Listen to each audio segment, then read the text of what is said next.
통풍 요산 수치. 통풍은 체내 요산 결정의 과잉으로 인해 관절과 관절 주변 조직에 만성적이고 반복적인 염증이 발생하는 질환입니다. 통풍은 주로 노인에게 발병한다고 알려져 있지만, 최근 연구에 따르면 과도한 육류 섭취와 음주로 인해 20에서 30대 환자가 늘어나고 있는 것으로 나타났는데요. 요산은 단백질인 퓨린이 대사될 때 생성되므로 퓨린 농도가 높은 육류 섭취를 줄이는 것이 중요합니다.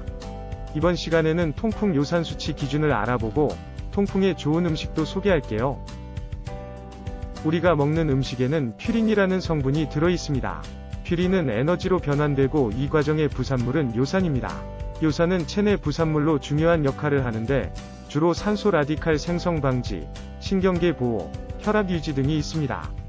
그러나 요산 수치가 증가하면 발과 다리에 날카로운 요산 결정이 형성되어 염증과 심한 통증을 유발합니다. 해로울 수 있는 요산의 최대 수치는 혈액 내 요산 농도가 남성의 경우 7.0mg, DL 이상, 여성의 경우 6.0mg, DL 이상인 경우 고요산혈증으로 간주됩니다. 요산 농도가 9.0mg, DL 이상으로 유지되면 통풍 발병 확률은 5년에 걸쳐 20%로 증가합니다. 초기에는 혈중 요산 농도가 높지만 증상은 없으며 대략 10에서 20년 동안 지속됩니다. 다음으로 급성 관절염의 일부 사례에는 엄지발가락, 발등 또는 발목뼈 주변 부위가 붉어지거나 염증이 생기거나 통증이 있는 경우가 있습니다. 관절염이 진행됨에 따라 증상이 덜 심해지는 것을 간헐적 통풍이라고 합니다. 통증이 없어서 치료를 받지 않으면 공격을 반복하게 됩니다.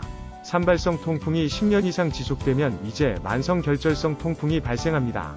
이로 인해 지속적인 발작, 발변형이 발생할 수 있으며 가장 심각한 경우 뼈 손실 및 말초관절 기능 손상이 발생할 수 있습니다.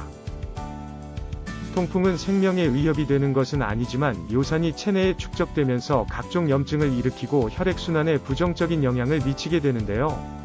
또한 요산이 신장에 침착되어 요로계의 결석이 형성됩니다. 또한 요로결석 형성, 당뇨병, 고혈압, 심근경색, 심부전, 고지혈증 등 다양한 대사질환을 유발하기도 합니다. 실제로 통풍은 인체에 즉각적으로 심각한 위협을 가하는 것이 아니기 때문에 관리를 소홀히 하고 오히려 만성질환으로 발전하는 환자들이 많습니다. 퓨린 농도가 높은 고기보다 퓨린 농도가 낮은 야채를 더 많이 섭취하는 것이 더 효과적입니다. 또한 매일 2리터의 물을 마시는 것이 통풍 요산 수치 관리에 좋습니다. 또한 통풍의 경우 내장육, 알코올, 탄산음료와 같은 음식을 피하는 것이 가장 좋습니다. 해조류의 후코이단 성분은 요산을 분리하는 역할을 하며 요산은 요로를 통해 소변으로 배설됩니다. 따라서 후코이단이 풍부한 미역과 다시마를 정기적으로 섭취하는 것이 좋습니다.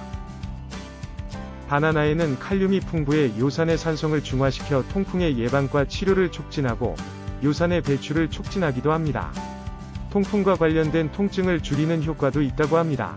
체리와 같은 베리에는 항산화제와 안토시아닌이 고농도로 함유되어 있으며 이러한 물질은 통풍과 관련된 염증 및 통증을 완화하는 데 도움이 됩니다.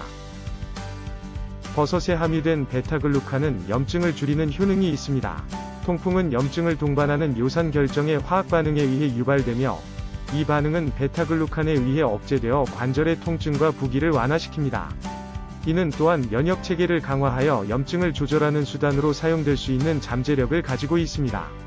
지금까지 살펴본 통풍 요산 수치 정보와 통풍에 좋은 음식 참고하셔서 건강한 식단을 챙겨보세요.